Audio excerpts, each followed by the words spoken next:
বড় দাগের ভুলের ভিতর একটা হলো কোরবানির ঈদের আগে 10টা দিন ইবাদতের বিশাল বড় সিজন। জিলহজের চাঁদ উঠলে 1 তারিখ থেকে নিয়ে 10 তারিখ পর্যন্ত, ঈদের আগ পর্যন্ত এই 10টা দিন অনেকগুলো আমলের, অনেকগুলো ইবাদতের একটা বিশাল বড় সিজন এবং মৌসুম।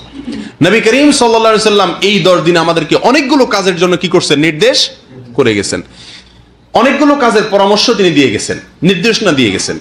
আমরা কোরবানিকে কেন্দ্র করে কোরবানির ঈদের আগে আমাদের একমাত্র ব্যস্ততা থাকে কোরবানির প্রস্তুতি। কোরবানির ঈদের 10 দিন 15 দিন আগ পর্যন্ত গরু কেনা, ভাগিদার ঠিক করা, কষাই ঠিক করা, বাস এই সমস্ত আয়োজন নিয়ে আমরা কি থাকি? ব্যস্ত থাকি।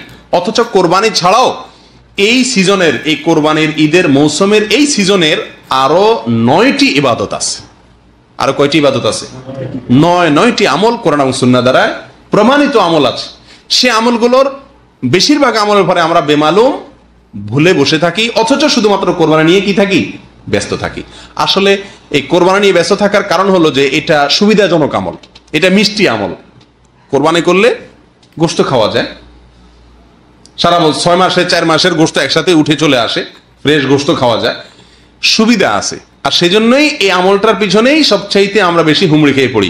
সৌদি আরবে আপনারা দেখবেন যে সৌদিয়ানরা বেশিরভাগ লোকেরাই ছাগল দিয়ে কোরবানি দেয়, দুম্বা দিয়ে কোরবানি দেয়, 1টা বা 2টা দেয় বড় জোর। অনেকে আছে বিভিন্ন সংস্থায় দিয়ে দেয়, সেখান থেকে অর্ধেক গোশত আনে, অনেক সময় আনেও না। এই হলো তাদের কোরবানির চিত্র। ওট, গরু এরা ইচ্ছা করে দিতে পারে কি পারে না? টাকার তো অভাব নাই। কিন্তু আমাদের দেশে মাশাআল্লাহ একটু সামান্য কিছু টাকার মালিক হলে গোটা গরু কোরবানি দেয়। ঠিক না ভাই? ঠিক।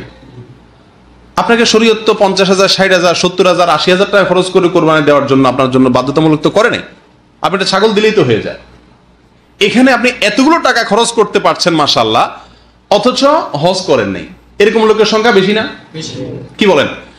80,000 টাকা করে যদি আপনি কোরবানি দেন এবং গোটা গরু একা দেন, আপনার 4-5 বছরের কোরবানির টাকা যদি সেভ করেন, শুধু ছাগল দেন, তাহলে তো ওই টাকা দিয়েই আপনি হজ করতে পারেন।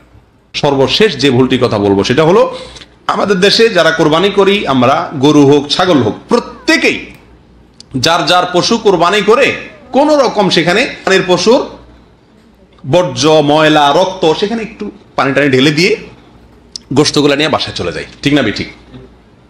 বুড়িটারে গর্ত রাস্তার আশেপাশে কোনো জায়গায় খাল বিল কিছু একটা পাইলে সেখানে কোন রকম ময়লাগুলা, বর্জ্যগুলা ফেলে বুড়িটা নিয়ে আমরা বাসায় চলে যাই। ঠিক, এটা জঘন্য একটি ভুল, এবং এই ভুলটি আমাদের দেশে প্রত্যেকটি কোরবানিকারী ব্যক্তি করছে। আরেকজনে যদি কোনো কষ্টদায়ক বস্তু ফেলে সেটা সরানো, এটা ঈমানের অঙ্গ।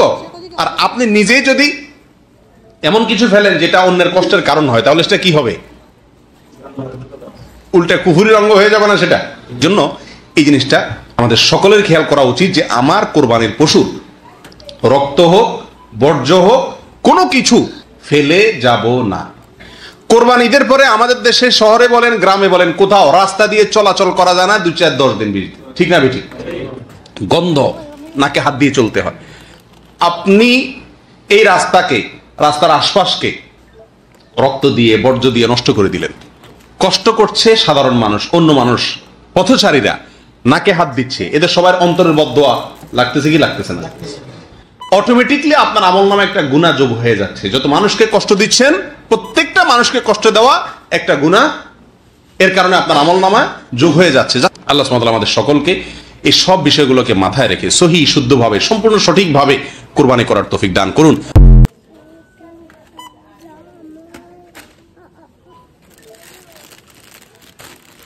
Don't touch, Jack, don't touch.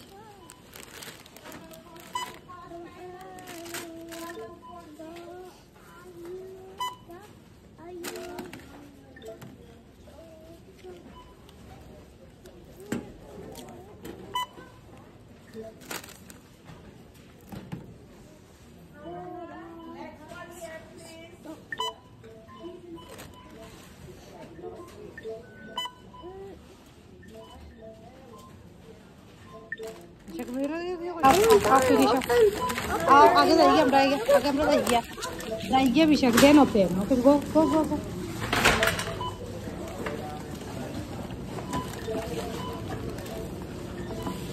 जाओ जाओ जाओ विशाख, कम है।